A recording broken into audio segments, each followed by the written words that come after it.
Hi guys, welcome back to my channel. I hope you guys are doing well. Today's video is going to be another guide for doctors working in the UK. I do get a lot of questions on this topic, so I thought it will be a good idea to talk about it in this video. The first one is on bullying. Where do I start? The GMC and the NHS takes bullying very seriously. Doctors often work in a high-pressure environment and it can be stressful, and unfortunately bullying does happen.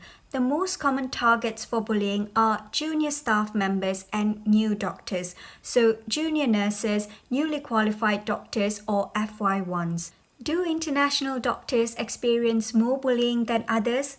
This is just based on my experience and observations. Yes, unfortunately, international doctors do experience more bullying than other staff members, but not necessarily because they are international. It is mainly because they are new and they don't know or not familiar with the system. So they are easy targets and more vulnerable to bullies. The only way to cope with this or to prevent this is to familiarize yourself with the system and the NHS. I know you are going to ask me, how on earth are you going to do this if you are coming to work here for the first time?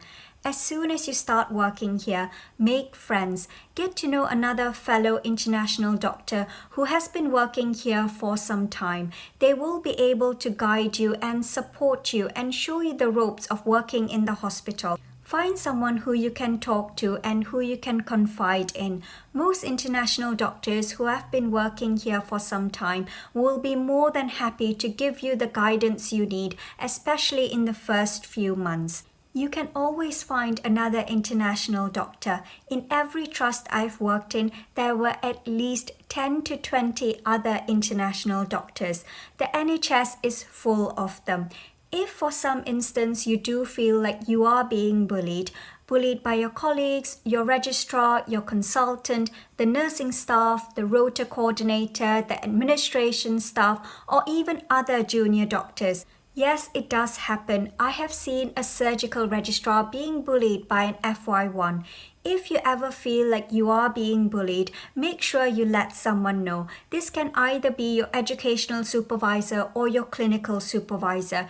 If you are in training, you can let the deanery know or your training program director know. Most trusts even have a bullying champion or a guardian to enable staff members to speak up if they are being bullied.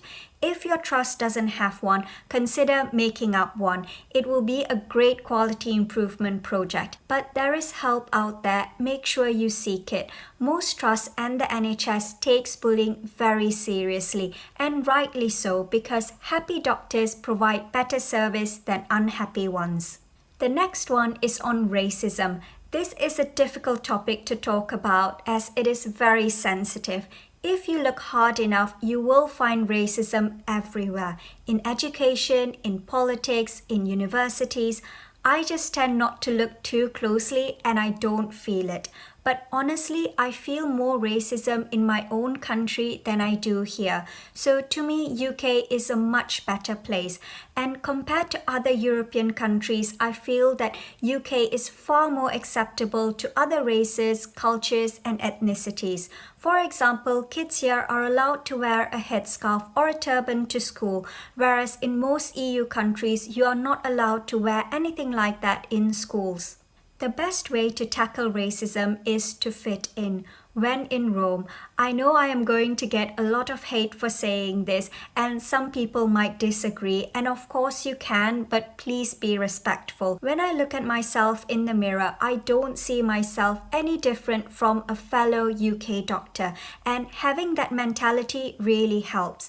The other thing, and probably the most important thing, is to be able to communicate well. I can't stress this one enough. In order to fit in, you must be able to speak the language well. There is no point in having all the medical knowledge in the world, but if you are unable to communicate it well, no one will be able to understand you and give you the credit that you deserve. So they will just ignore you or choose not to work with you. If you want your colleagues and your patients to respect you, make sure you master the language. Trust me, it will make you feel more confident and feel like you fit in.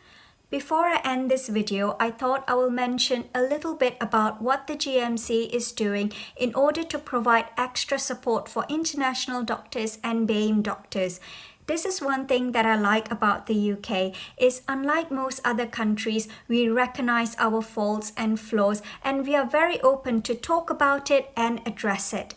A recent report showed that there are more barriers to you as a BAME doctor than if you are a white doctor, and it also highlighted a couple of things that we need to address, especially at this time when the NHS is seeking international doctors from around the world to support the NHS. It is essential that these doctors are supported and are treated fairly.